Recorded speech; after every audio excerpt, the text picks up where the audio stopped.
प्यारे बच्चों नमस्कार। हम लोग हमारी पाठ्य पुस्तक हिंदी भाषा और साहित्य के इतिहास को पढ़ रहे थे और इसी क्रम में हम लोगों ने जो पढ़ा उसके अंतर्गत जो हिंदी साहित्य की आरंभिक पृष्ठभूमि है और आरंभिक पृष्ठभूमि के प्रभाव के अंतर्गत हम लोग कल अध्ययन कर रहे थे। उस अध्ययन में हम लोगों ने संस्कृत भाषा को पढ़ा। उसके साथ साथ बताया जाता है कि इसके अनुसार 4 प्रकार की भाषाएं रही, जिसमें संस्कृत है, पाली है, प्राकृत है और अपभ्रंश है। तो इन भाषाओं की अपनी साहित्य के क्षेत्र में योगदान रहा और इसी क्रम में जिस तरह से जो संस्कृत भाषा है, संस्कृत भाषा का हम लोग जिक्र कर रहे थे। तो संस्कृत वेदों की या वैदिक भाषा रही, आर्यों की भाषा रही। प्राचीन समय के जितने ग्रंथ थे वो संस्कृत भाषा के अंदर लिखे गए।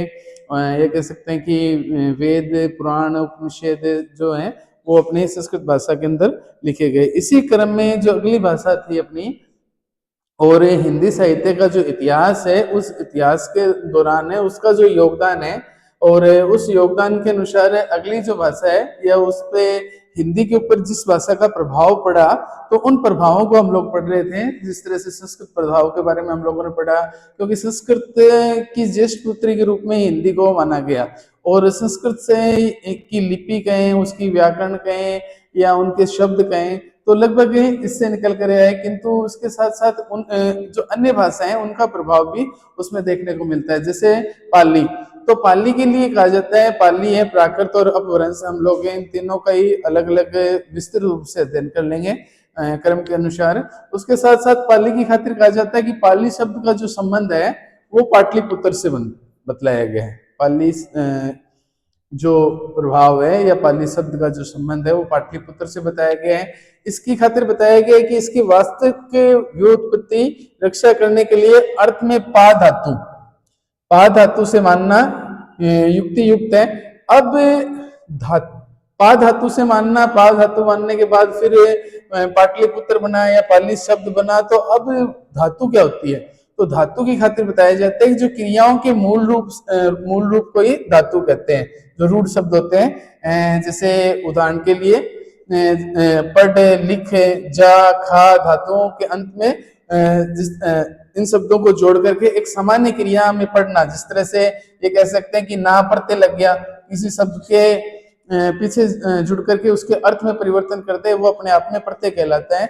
और किसी शब्द के शुरू में जुड़ करके उसके अर्थ में परिवर्तन कर दे, वो आपका उपसर्ग कहलाता है। तो इसी अनुसार वो कहता है कि धातु के लिए जैसे पढ़, लिख, जा, खा, तो इन धातुओं के अंत में ना प्रत्यय जोड़ करके और सामान्य क्रियाओं के अनुसार किसी शब्द को जैसे पढ़ना, लिखना जो बनता है, तो वो आपकी कहलाती है धातु। तो इसी तरह से जो पाली है, पाली के अंदर पाटलिपुत्र का प्रभाव रहा और पा धातु लगने से इसकी जो रचना है वो की गई। उसके साथ साथ इसकी खातिर बताया जाता है कि पाली के प्रभाव के अंदर जो बौद्ध वचन थे या बौद्धों का जो साहित्य था या बौद्धों के वचनों की रक्षा करना या बौद्ध साहित्य का ज्ञान देना या उसके साहित्य के बारे में बताना, तो ये सारी की सारी जो रचनाएं रही हैं वो पाली के प्रभाव में देखने को मिलती हैं और उसी से रही हैं। अब उसकी खातिर बताया जाता है, जैसे मैंने आपको बताया कि बौद्ध साहित्य इसके अंतर्गत इसके साथ संस्कृत के साथ साथ इस भाषा को भी साहित्य के क्षेत्र में लाया गया और उस समय की जो जन समाज था उस समाज के अंदर ये जो भाषा है वो प्रचलित थी।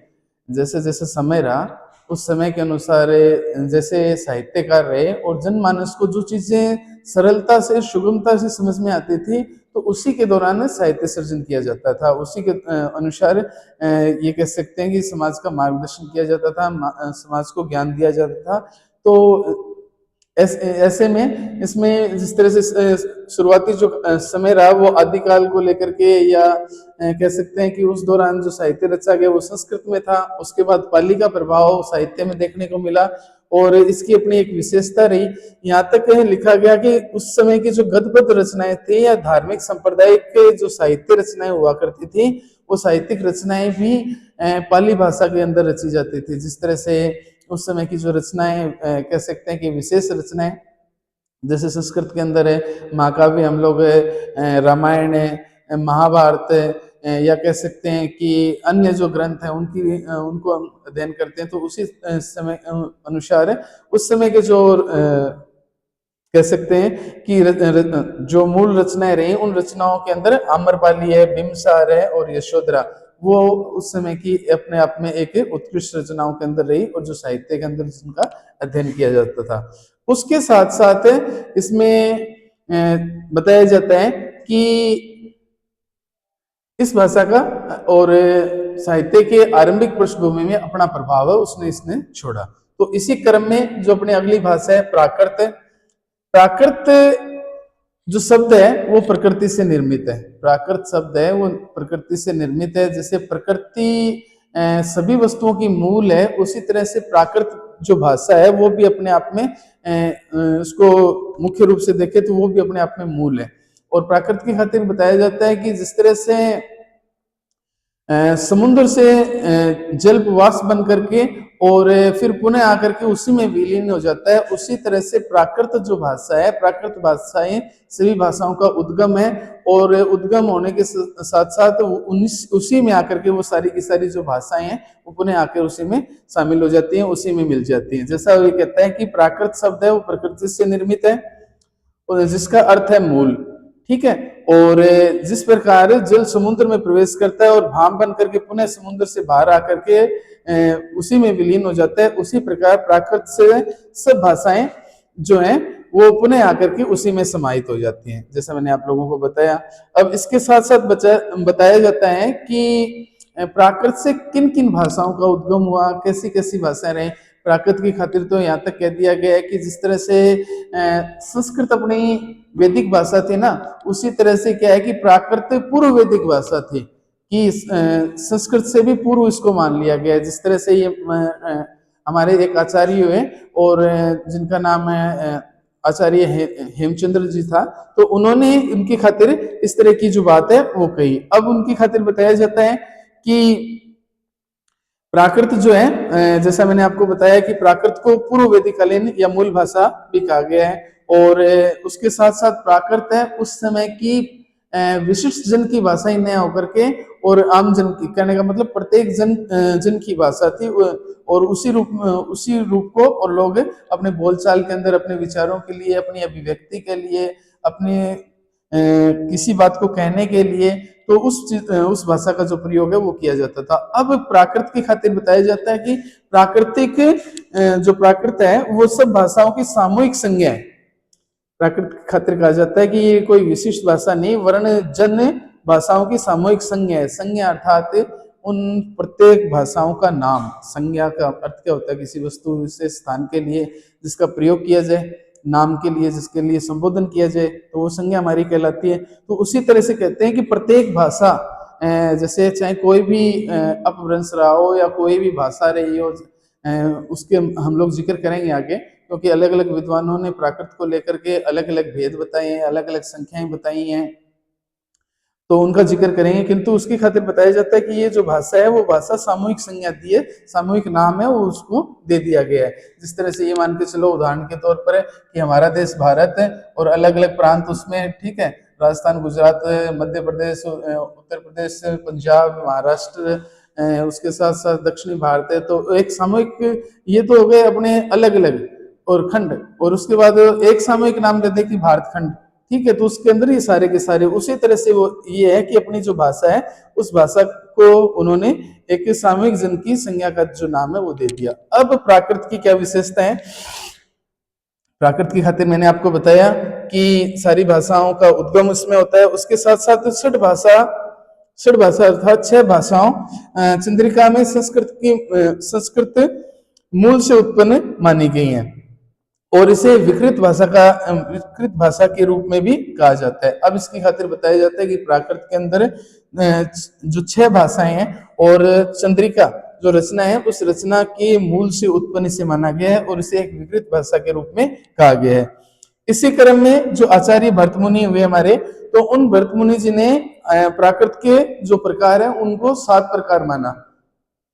जो भरतमुनि जी हैं उन्होंने प्राकृत को 7 प्रकार से देखा। उसके साथ साथ साहित्य दर्पणकार अर्थात साहित्य समाज का मार्गदर्शन दर्पण अर्थात हम लोग वैसे दर्पण को तो शीशा कहते हैं, किंतु जो उन साहित्यकार थे उन साहित्यकारों ने अपनी दृष्टि से अपने विचारों से उस भाषा को जो दिखा, उस भाषा के अनुसार उन्होंने प्राकृत के जो है वो 7 रूप माने हैं। साहित्य दर्पणकारों ने, माफ करना, साहित्य दर्पणकारों ने इसके 12 प्रकार माने हैं। भरतमुनि जी ने तो 7 माने हैं, जबकि साहित्य दर्पणकारों ने इसके 12 प्रकार माने हैं। इसी क्रम में अगर प्राकृत लंकेश का जिक्र किया जाए तो प्राकृत लंकेश के अंदर इनकी जो संख्या है वो 16 बताई गई है। और इसी क्रम में देखें तो प्राकृत चंद्रिका है, प्राकृत चंद्रिकाओं में इनकी जो संख्या है वो 27 बताई गई है। कहने का मतलब ये था कि चाहे उस प्राकृत की भाषा चाहे उपभाषा, तो इनकी जो संख्या है वो कम ज्यादा कर दी गई है अपने अपने विचारों के अनुसार, अपने अपने मतों के अनुसार। तो सबके अपने अपने मत रहे। 6 भाषाओं को लेकर के चंद्रिका में संस्कृत से मूल उत्पन्न से विकृत भाषा के रूप में कहा गया। आचार्य भरतमुनि जी ने इसके 7 प्रकार माने, साहित्य दर्पणकारों ने इसके 12 प्रकार माने। उसके बाद प्राकृत लंकेश्वर के अंदर इनकी संख्या 16 रखी गई, और प्राकृत जो चंद्रिका है उनके अंदर इनकी संख्या है वो 27 रखी गई। अब प्राकृत की खातिर बताया जाता है कि प्राकृत जो भाषा है, प्राकृत भाषा को देखें तो प्राकृत भाषा के मूल रूप से 5 जो रूप हैं वो देखने को मिलते हैं। अब 5 रूप कौन कौन से हैं? 5 रूपों के अंतर्गत आते हैं कि महाराष्ट्री, जो अपनी मराठी है, ठीक है, तो महाराष्ट्री, शोरसेनी, मागधी और अर्धमागधी और पेचासी, तो ये जो 5 रूप हैं वो प्राकृत के अंदर देखने को मिलते हैं। इसके साथ साथ जो प्रवर्तित भारतीय साहित्य पर भी प्राकृत का विशेष प्रभाव रहा, और प्रवर्तित जिस तरह से समय के अनुसार परिवर्तन और परिवर्तन होता रहा, कम या ज्यादा बदलाव देखने को मिले, तो उनके अनुसार, क्योंकि जो अधिकांश रचनाएं थी वो क्या कि प्राचीन समय में जो अपने रासो काव्य वगैरह लिखे जाते थे, तो उनको लेकर के इस तरह की जो रचनाएं वो कर दी जाती थी। तो इसी अनुसार वो कहते हैं कि प्रवर्ती भारतीय साहित्य पर भी प्राकृत का विशेष प्रभाव रहा, जिसके अंदर बांग्ला जो भाषा है और उसका वो देखने को मिली, मराठी है, गुजराती है, पंजाबी है, और उसके साथ साथ हिंदी और अंग्रेजी से प्रभावित साहित्य तो इसमें पहले से ही रचा गया है। तो कहने का मतलब ये था कि जो प्राकृत भाषा है उस प्राकृत भाषा में इसका जो प्रभाव है वो देखने को मिला है। अब थोड़ी सी और इस पे नजर डालें तो उसके अनुसार कहते हैं कि ये जो प्राकृत भाषा है वो भाषा विज्ञान की दृष्टि से प्राकृत व हिंदी जो भाषा है उसका अनैन संबंध रहा है। कहने का मतलब इस प्राकृत और हिंदी भाषा का एक घनिष्ठ संबंध रहा है, और घनिष्ठ संबंध रहने के साथ साथ क्योंकि हिंदी की जो उपभाषाएं हैं वो उपभाषाएं भी क्या है कि इसी से निकल करके आई हैं। अगर हम देखें कि उसकी खातिर वो कहता है कि हिंदी की जो उपभाषाएं वो प्राकृत में पहले से विकसित थी। स्वाभाविक सी बात है कि जैसे थोड़ी देर पहले मैंने अपने भारत देश का जिक्र किया, अपने राष्ट्र का जिक्र किया, तो भारत देश का जिक्र करने से भारत को तो एक राष्ट्र का नाम दे दिया, जबकि उसमें जो प्रांत थे वो तो उसमें पहले से ही थे। जिस तरह से अलग अलग कह सकते हैं कि देश पहले अलग अलग रियासतों से बटा हुआ था, और उसके उसी अनुसार और उसके बाद वो पूरा एक खंड बना, तो खंड बनने के बाद उसको एक नाम दिया कि भारत राष्ट्र, ठीक है। और उससे पहले क्या कि ये जो प्रांत है, अपने अलग अलग प्रांत है, चाहे राजस्थान ले लो, चाहे गुजरात ले लो, चाहे मध्य प्रदेश ले लो, चाहे उत्तर प्रदेश ले लो, चाहे पंजाब ले लो, चाहे अन्य जो प्रांत है उनको ले लो, तो ये तो प्रांत तो पहले थे। उसी प्रकार वो कहते हैं कि हिंदी भाषा की जो उपभाषाएं हैं वो तो प्राकृत में पहले से ही विकसित थी। स्वाभाविक सी बात है कि जिस तरह से कोई मूल है और मूल के अंदर उसकी सब डिवीजन कर दी जाए, तो वो तो उसके अंदर पहले से ही सम्मिलित थी। तो उसकी खातिर भी बताया जाता है कि जैसे अब उदाहरण के तौर पर समझाने के लिए वो कहता है कि जैसे पूर्वी हिंदी का जिक्र किया जाए, तो पूर्वी हिंदी नाम तो हालांकि पूर्वी हिंदी दिया क्योंकि पूर्व क्षेत्र के अंदर बोली जाती थी, किंतु उसकी जो उपभाषाएं थी, उपभाषाओं के अंदर अपनी मैथिली है, मगही है, तो इनका जो विकास क्रम है वो मागधी अपभ्रंश से होता रहा। तो उस क्षेत्र की जो भाषाएं हैं उन भाषाओं के अंदर उपभाषाएं वो पहले से ही सम्मिलित थी। जैसे पश्चिमी का जिक्र करें तो पश्चिमी के अंदर जो भोजपुरी और छत्तीसगढ़ी है उसका जो संबंध है, उसका जो विकास है वो अर्धमागधी से कर दिया गया है। इसी क्रम में कह सकते हैं कि इन भाषाओं का किस तरह से संबंध रहा और किस तरह से इनका विकास क्रम रहा, तो विकास क्रम के अनुसार वो बताते हैं कि ब्रज भाषा, खड़ी बोली और पंजाबी, और राजस्थानी उसको पश्चिमी भाषा के रूप में माना गया। पूर्वी भाषा के रूप में तो मैथिली, मगही इनको रखा गया। उसके साथ साथ ब्रज भाषा, खड़ी बोली, पंजाबी, राजस्थानी और इनको पश्चिमी भाग से रखा गया। इनकी जो उत्पत्ति है वो ये मान के चलो कि सोर्सेनी अपभ्रंश से मानी गई। तो इस तरह से क्या है कि इनका जो विकास क्रम है वो होता रहा, और विकास क्रम होने के साथ साथ इसमें बताया गया कि इस दौरान जो रचनाएं हैं वो होती रही। अब उसमें बताया जाता है कि इस प्राकृत का भी अपना एक विशेष योगदान रहा, कि जिस तरह से हम लोग ये मान के चलें कि हमारे प्राचीन समय के अंदर जो शोरसेनी और अर्ध शोरसेनी जो मागधी अपभ्रंश था उस साहित्य उसके अंदर जो प्राचीन समय के अंदर प्राकृत के अंदर कह सकते हैं कि जो गाथाएं गाई जाती थी, प्राकृत के अंदर जो गाथा, जैसे थोड़ी देर पहले मैंने आपको एक तरह से रासो काव्य की खातिर बताया था, तो उस तरह से ये जो गाथाएं गाई जाती थी, गा के किसी चीज को प्रस्तुत किया जाता था, तो वो भी अपने आप में इनका जो संबंध है वो भी प्राकृत से ही है। तो इसके खातिर बताया जाता है, जिस तरह से ये कह सकते हैं कि प्राकृत के अंदर हमारे जो प्राचीन दूहा कहते थे हम लोग उनको, दूहा, जैसे ढोला मारूरा दूहा,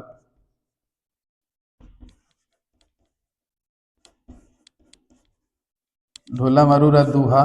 तो ये जो दूहा है अर्थात ढोला और मारू, ढोला और मारू, तो यहाँ मारू अर्थात मारवणी, अलग अलग नाम रखे गए उनके।